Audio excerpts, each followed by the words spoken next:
তাহাজ্জুদ নামাজের শক্তি কেমন দেখেন। একবার এক আফ্রিকান মহিলা তিনি দোয়া কবুলের তালিম দিচ্ছিলেন তার ছাত্রীদের মাঝে। হঠাৎ করে তিনি কেঁদে উঠলেন, হু হু করে কেঁদে উঠলেন। ছাত্রীরা তাকে জিজ্ঞাসা করলেন, আপনি কাঁদছেন কেন? তিনি বলছেন, আমার জীবনের বাস্তব একটা ঘটনা তোমাদেরকে শোনাই।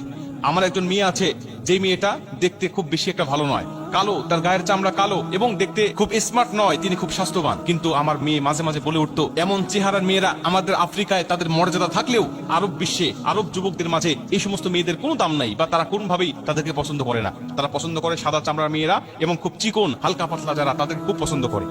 কিন্তু আমার মেয়ে মাঝে মাঝে বলে উঠতো যে আমি আফ্রিকান কোন যুবককে বিয়ে করব না, আমাকে বিয়ে করবে আরব দেশ থেকে খুব সুদর্শন যুবক এসে আমাকে বিয়ে করে আফ্রিকা থেকে নিয়ে যাবে। আমরা তার কথা শুনে প্রথমে হাসতাম আর তাকে বলতাম যে এটা শুধু তোমার স্বপ্নই থেকে যাবে, এটা কখনো বাস্তবায়ন হবে না।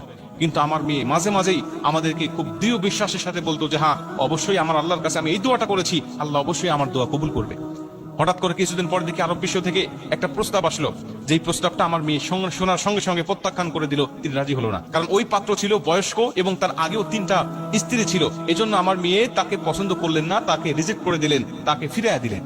আমরা এই প্রস্তাবটা ফিরে দেওয়ার পরে আমরা তার উপরে রাগান্বিত হলাম এবং তাকে আমরা মনে কষ্ট দিয়ে কথা বলা শুরু করলাম যে তুমি এত সুন্দর প্রস্তাব পাওয়ার পরে কেন ফেলে দিলে? নিজের চেহারা কি কখনো আয়না দিয়ে দেখেছো? বিভিন্ন কথা বলে তাকে মানসিক কষ্টের মধ্যে আমরা ফেলে দিলাম। কিন্তু আমার মেয়ে বললেন, আমার বিষয় নিয়ে তোমাকে চিন্তা ভাবনা করতে হবে না, আমার বিষয়টা আমি আমার আল্লাহর উপরে ছেড়ে দিয়েছি, আমার আল্লাহ অবশ্যই আমাকে এর থেকেও কোনো ভালো পাত্রের ব্যবস্থা করে দিবে।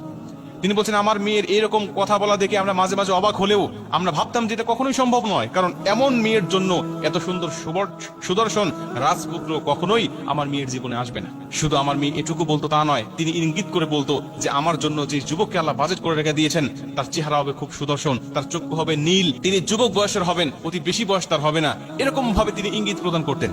আমরা তখন অবাক হয়ে যেতাম, যেটা কখনো সম্ভব নয়, কারণ আরব বিশ্বের অধিকাংশ যুবকদের চক্ষু হয় খয়েরি, আর সে বলছে নীল চক্ষু বিশিষ্ট। তার মানে এরকম চক্ষুওয়ালা যুবক কেমনে আসবে তার জীবনে, এটা আমরা কখনোই হিসাব মিলাতে পারতাম না। তো হঠাৎ করে একদিন দেখলাম যে এরকম একটা যুবকের পক্ষ থেকে তার প্রস্তাব চলে আসলো এবং আমার মেয়েকে দেখে সে পছন্দ করে নিল এবং আমরা তাকে বিবাহ বন্ধনে আবদ্ধ করে দিলাম। তিনি বলছেন, বিবাহ হয়ে যাওয়ার পরে আল্লাহর পরে যদি কোনো মানুষকে সিজদা করা জায়েজ থাকতো, আমরা আমার মেয়েকে সিজদা করতাম, এই আল্লাহওয়ালা মেয়েকে সিজদা করতাম। কেন?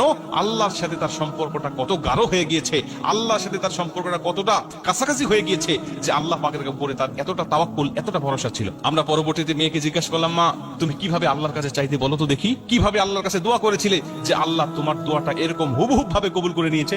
তিনি বলছেন, মা আমি আল্লাহ পাকের কাছে সবসময় ইস্তেগফার পাঠ করতাম এবং আমি আল্লাহ রাব্বুল আলামিনের কাছে সবসময় তাহাজ্জুদ নামাজ পড়ে কান্নাকাটি করতাম। আমার আল্লাহ পাকের উপর আমার ভরসা ছিল, আল্লাহ পাক অবশ্যই আমার ইস্তেগফার কবুল করবেন এবং আমার তাহাজ্জুদ নামাজ কবুল করবেন।